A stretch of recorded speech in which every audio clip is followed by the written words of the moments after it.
नमस्ते। Pregnancy to parenting में आपका स्वागत है। आज हम बात करेंगे न्यू मदर के हेल्थ के बारे में, जिसमें मालिश एक बहुत ही इम्पोर्टेंट रोल प्ले करती है। देखिए, जब भी डिलीवरी होती है तो डिलीवरी के जस्ट बाद जो 40 डेज का जो कंफाइनमेंट पीरियड होता है, आप जैसा ध्यान रखेंगे उन 40 डेज में, वही आपकी हेल्थ डिसाइड करेगा नेक्स्ट 40 ईयर्स तक।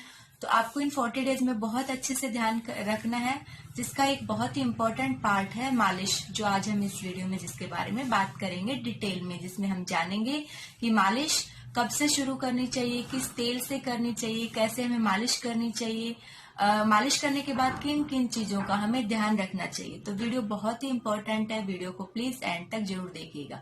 चलिए शुरू करते हैं आज की वीडियो।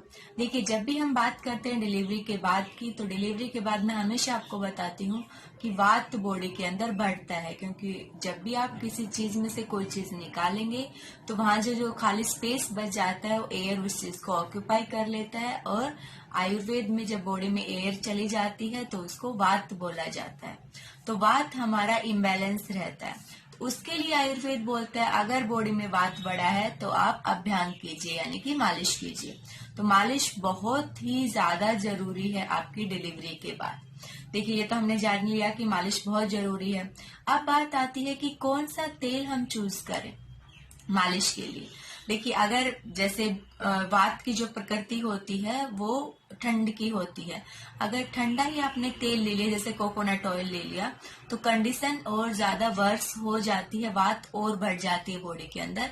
तो हमें वात नाशक तेल यूज करना चाहिए। अगर मैं मेरी बात करूं तो डिलीवरी से पहले जब मैंने आयुर्वेदिक डॉक्टर से इस चीज के बारे में पूछा था कि मुझे कौन से तेल की मालिश करवानी चाहिए, तो उन्होंने मुझे शीरबाला तेल बताया था, जिसका मुझे बहुत ही अच्छा बेनिफिट मिला था। मैं यहाँ पर किसी प्रोडक्ट का प्रमोशन नहीं कर रही हूँ, मैं सिर्फ अपने ऑडियंस को इतना चाहती हूँ कि जो मेरा चैनल ये देख रहे हैं उनको मेरे जो एक्सपीरियंसेस हैं उनसे उनको बेनिफिट मिले, उनको उस चीज का मैक्सिमम रिजल्ट, अच्छा रिजल्ट मिले।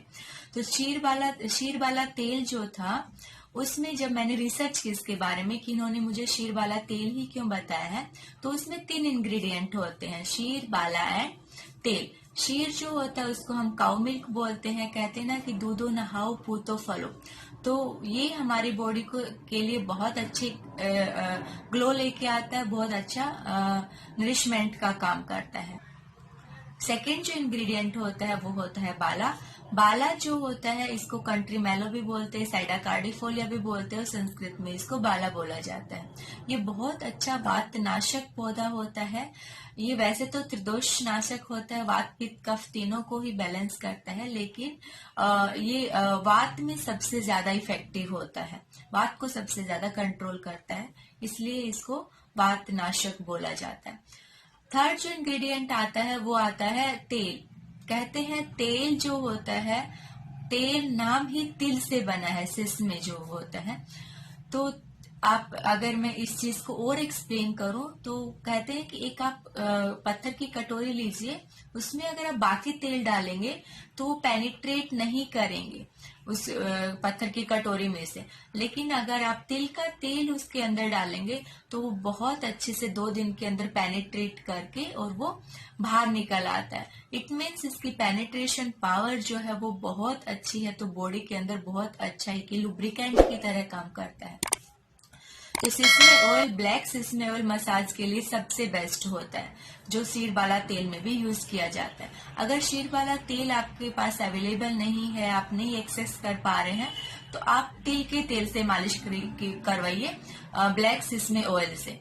काला तिल जो होता है वो मालिश के लिए, मसाज के लिए बहुत अच्छा होता है। तो ये था कि जो मैंने यूज किया था, जिसका मुझे बहुत ही अच्छा बेनिफिट मिला था। ग्लोइंग स्किन, जो आपका नरिशमेंट है बॉडी को वो भी मिल जाता है, मॉइस्चराइजर भी मिल जाता है आपके बॉडी के लिए बहुत अच्छा।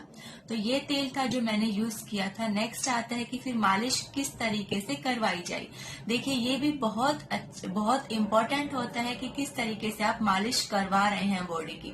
तो जो भी आपकी मालिश वाली है उसको आप डिलीवरी के 2-4 दिन पहले बुलवा के आप चेक कर लीजिए कि वो मालिश ठीक कर रही है कि नहीं कर रही है। किस तरीके से चेक करेंगे? देखिए, मालिश करने वाली जो होगी वो एक तो टाइट हाथ से, जितना टाइटली वो हाथ जितने टाइट हाथ से वो मालिश करेगी उतना ही अच्छा हमारी स्किन के लिए। जो हमारी स्किन लूज हो जाते हैं डिलीवरी के बाद, वो बहुत अच्छे से रीशेपिंग में काम आती है। दूसरा, जो मालिश होती है वो हमेशा अपोजिट डायरेक्शन में करवानी है। जो आपकी बॉडी है, जैसे हाथ हमारे ऐसे हैं, तो इनको अपोजिट डायरेक्शन में आपको मालिश करवानी है, क्योंकि अगर आप सेम डायरेक्शन में करवाएंगे तो बॉडी और ज्यादा ढीली पड़ेगी, लेकिन अपोजिट में करवाएंगे तो बॉडी जहां थी वहीं की वहीं रह जाएगी। तो मालिश करने वाले का भी आप बहुत अच्छे से देखना है कि वो सही से मालिश कर रहे हैं कि नहीं। आपको पहले उसे करवा के चेक कर लेना। अपने पैरों की करवा लीजिएगा, जिससे आपको पता चल जाए कि वो सही से मालिश कर रही है कि नहीं। अपने तलवों की, पैरों की, हाथों की, पेट की मालिश अगर आपकी नॉर्मल डिलीवरी है तो आप 2 दिन के बाद ही मालिश तो आप शुरू कर सकते हैं, चाहे सिजेरियन हो चाहे नॉर्मल हो। लेकिन पेट की मालिश जो है, अगर आपकी नॉर्मल डिलीवरी है तो आप सेकेंड डे से भी करवा सकते हैं, फर्स्ट मतलब आफ्टर डिलीवरी आप करवा सकते हैं, कोई प्रॉब्लम नहीं है। लेकिन अगर आपकी डिलीवरी सिजेरियन है तो उसमें आपको आपके डॉक्टर से कंसल्ट करना होगा। आपको 1 वीक के बाद जब आप अपने डॉक्टर को विजिट करें तो उसके बाद आप अपने डॉक्टर से पूछ सकती हैं, वो अलाउ करें तो आप कर सकते हैं, आपकी स्टेसिस ठीक है तो इस तरीके से मालिश करवानी है आपको। हाथों की करवानी है, बैक की करवानी है। सिर की मसाज भी बहुत ज्यादा जरूरी है, तो सिर की मसाज भी आप डेली कोशिश कीजिएगा कि करवाने के लिए।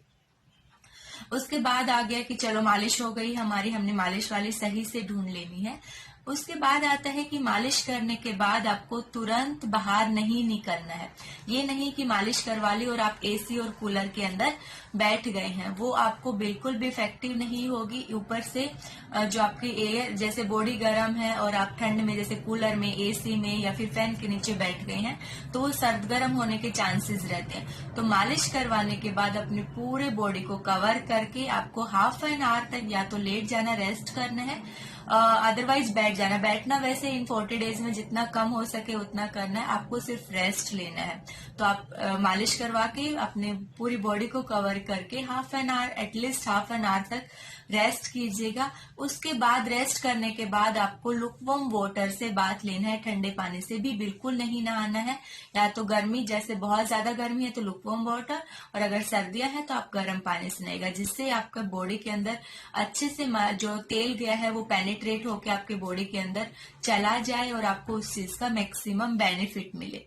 तो ये थी आज की हमारी वीडियो। आपको हमारी वीडियो कैसी लगी हो, प्लीज अगर अच्छी लगी हो तो लाइक करना बिल्कुल ना भूले। आपका कोई कमेंट है तो आप हमें कमेंट सेक्शन में जाके पूछ सकते हैं। चैनल पे अगर पहली बार है, आप वीडियो देख रहे हैं तो प्लीज चैनल को सब्सक्राइब कर लीजिएगा, ताकि ऐसी ही वीडियोज आप तक मिलती रहे या कोई भी चीज आप मिस ना करें।